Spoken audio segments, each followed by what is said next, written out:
ہم وہی کہیں گے جو ہمارا دین ہم کو بتاتا ہے، عمل کرو تو تمہارا بھلا ہے۔ بسم اللہ الرحمن الرحیم۔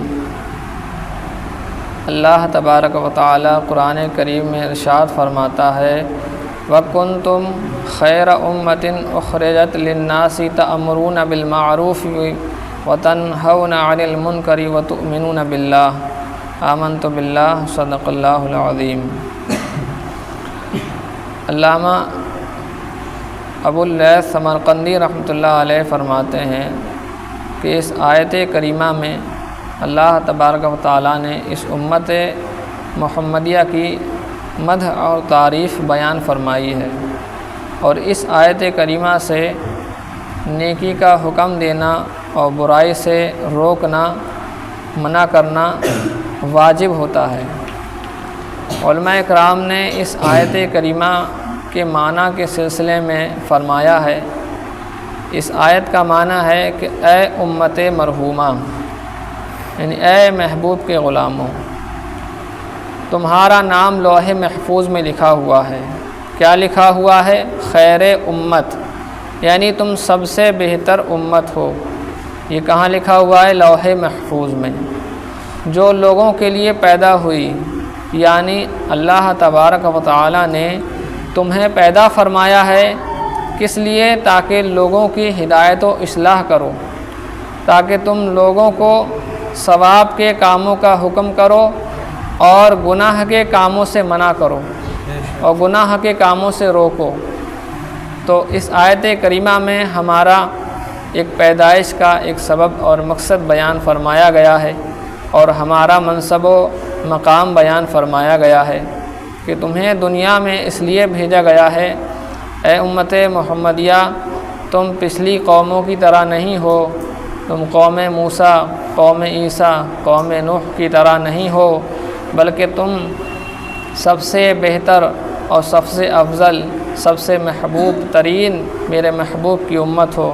تو اس لیے تمہارا منصب بھی الگ ہے، تمہارا مقام بھی الگ ہے، اور تمہارے کام بھی الگ ہیں۔ تمہیں اس لیے پیدا کیا گیا ہے تاکہ تم لوگوں کو برائی سے منع کرو اور بھلائی کا حکم کرو، اور اگر تم نے اس منصب کو ادا نہیں فرمایا، ادا نہیں کیا، اور تم نے نیکی کا حکم نہیں دیا اور برائی سے نہیں روکا، خود تو نمازیں پڑھیں لیکن دوسروں کو نماز کا حکم نہیں دیا، خود تو علم دین حاصل کیا لیکن خود دوسروں کو علم دین حاصل کرنے کا حکم نہیں دیا، اور خود تو ذکر و اذکار میں اور درود و سلام میں مشغول رہے لیکن دوسروں کو اس بات کا حکم نہیں دیا۔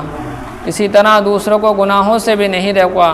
کسی کو گانے سنتے دیکھا تو قدرت ہونے کے باوجود اس کو گانے سننے سے نہیں روکا، کسی کو گالی بکتے ہوئے سنا تو اس کو اس بات سے منع نہیں کیا، کسی کو فلمیں ڈراموں دیکھتے ہوئے دیکھا لیکن اس کو منع نہیں کیا، کسی کو کسی گناہ میں مبتلا دیکھا اور روکنے کی طاقت ہونے کے باوجود اور یہ امید رہی کہ یہ واعظ آ جائے گا، اس کے باوجود بھی نہیں روکا، تو اب کیا ہوگا؟ حدیث پاک میں حضور نبی رحمت، نبی مکرم صلی اللہ تعالی علیہ وسلم نے ارشاد فرمایا ما من قوم یکون فیہم رجل یعمل بالمعاصی۔ آقا کریم ارشاد فرماتے ہیں کہ اگر کسی قوم میں کوئی بدکار ہو جو کھلم کھلا گناہ کے کام کرتا ہو، اور لوگ اس کی قوم والے قدرت رکھنے کے باوجود، قدرت حاصل ہونے کے باوجود اس کے عمل میں بدلاؤ پیدا نہ کریں اور اس کی اصلاح نہ کریں اور اس کو منع نہ کریں اور بد عملی سے اس کو نہ روکیں، تو حضور فرماتے ہیں ایسا اس قوم کے ساتھ کیا ہوگا؟ فرماتے ہیں ایسا ہرگز نہیں ہوگا کہ اللہ تعالی اس پوری قوم کو ان کی موت سے پہلے کسی بلائے عام میں مبتلا نہ کرے۔ یعنی حضور فرما رہے ہیں کہ اگر ان کھلم کھلا گناہ کرنے والوں کو ان کی قوم والوں نے نہ روکا تو موت سے پہلے ہی اللہ تبارک و تعالیٰ انہیں بھی عذاب میں مبتلا فرما دے گا۔ اللہ تبارک و تعالیٰ ہمیں اس فریضے کو مکمل طور پر انجام دینے کی توفیق عطا فرمائے، اور وہ جذبہ پیدا فرمائے جو جذبہ صحابہ میں تھا۔ صحابہ کے جذبہ تبلیغ کے توسل سے اللہ ہمارے سینوں میں جذبہ تبلیغ پیدا فرمائے، اور نہی عن المنکر و امر بالمعروف کی توفیق مرحمت فرمائے۔ ما علینا الا البلاغ۔